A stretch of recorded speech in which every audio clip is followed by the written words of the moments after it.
বাধ্যতামূলক নয়, আমরা দোয়া বলছি, এটা মূলত আল্লাহর কাছ থেকে একটা প্রত্যাশা।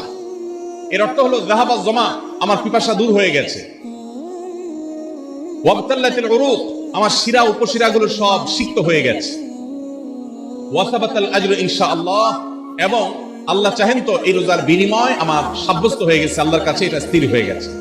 এটা হলো ইফতারের দোয়া। ইফতারের দোয়াটা কি ইফতারের আগে করব না পরে করব? ইফতারের দোয়াটা যারা ইফতারের আগে করার পক্ষে তারা হাত তোলেন। অল্প সংখ্যক মানুষ, আর বাকিরা সবাই কি পরের পক্ষে না মাঝখানের পক্ষেও আছেন লোক? সব পরের। মাশাআল্লাহ, সব সূক্ষ্ম সূক্ষ্ম মাসআলা দেখি গাবতলী মানুষ জানে। মাশাআল্লাহ, অনেক অগ্রসর দেখা যায়। আল্লাহ আমাদের সবাইকে দ্বীনের জন্য কবুল এবং মঞ্জুর করুন। মাশাআল্লাহ। ভাইরা আমার, ইফতারের দোয়াটা ইফতারের পরে করতে হয়, যেটা বেশিরভাগ মানুষ জানে না। কিন্তু আমি অবাক হলাম যে এখানে বেশিরভাগ মানুষ আপনারা জানেন। মাশাআল্লাহ, নলেজেবল মানুষ, বোঝা গেছে। ইফতারের দোয়ার অর্থের দিকে তাকালেই তো বোঝা যায় এটা আগে না পরে। দোয়ার অর্থের মধ্যে তাকালে আমরা দেখতে পাচ্ছি যে আল্লাহ শিরা উপশিরা সিক্ত হয়ে গেছে, পিপাসা দূর হয়ে গেছে, এগুলো তো ইফতার পরেই হয়। অবশ্য আমি অর্থ আগে বলে দিছি, সেটা দেখে হয়তো আপনারা অনেকে বুঝে ফেলছেন। মাশাআল্লাহ। তো যাই হোক, ইফতারের শুরুতে বিসমিল্লাহ বলে ইফতার করব, আর শেষে এই দোয়া পড়বো। আল্লাহ আমাদেরকে আমলের তৌফিক দান করুন। 9 নম্বর হলো সাহরি এবং ইফতারে খেজুর খাওয়া। খেজুর দিয়ে সাহরি ইফতার করা। ইফতারে আপনি অন্য যা খান না খান, খেজুর দিয়ে খাবেন। নবী সাল্লাল্লাহু আলাইহি ওয়াসাল্লাম আদা পাকা আদা খেজুর দিয়ে ইফতার করতেন, যেটাকে রোতাব বলা হয়।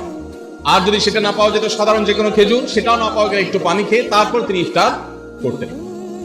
আমরা ইফতারে খেজুর খেতে হয় সুন্নাহ, এটা আমরা জানি। কিন্তু যেটা জানি না সেটা হলো সাহরিতে খেজুর খাওয়া। ভোর রাতে সাহরিতে খেজুর খাওয়া সুন্নত, এটা আগে কে কে জানতেন? হাত তোলেন। আগে জানতেন? মাশাআল্লাহ, হাত নামান। গত বছর রমজানে সাহরিতে ভাত তরকারি যাই খাইছেন না খাইছেন, একটা হলো খেজুর খাইছেন, কারা কারা হাত তোলেন? মাশাআল্লাহ, এদিকে সব আমল করা মানুষ। মাশাআল্লাহ, তাহলে তার ওয়াজ টাজের কোনো দরকার নেই। এত নলেজেবল মানুষ, এত আমলদার মানুষ যদি এলাকায় থাকে, তাহলে ওয়াজের দরকারটা কি? আল্লাহ আমাদের সবাইকে আমলের তৌফিক দান করুন। ভাইরা আমার, ইফতারে খেজুর খাওয়া যেমন সুন্নাত, সাহরিতেও খেজুর খাওয়া সুন্নাত। কিন্তু খেজুর খাওয়া কোনো ফরজ ওয়াজিব না। খেজুরের দাম বেশি হয়ে গেছে, আপনি কিন্তু অপারক।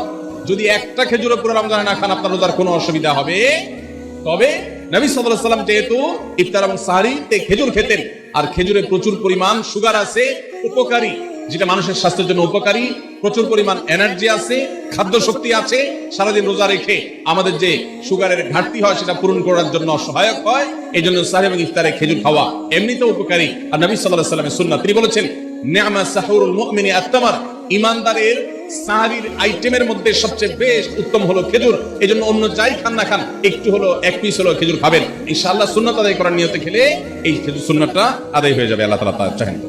তাহলে 9 নম্বর আমল পেলাম হলো সাহরি এবং ইফতারিতে খেজুর খাওয়া। 10 নম্বর আমল হলো সকল প্রকার পাপাচার বর্জন করা, গুনাহের কাজ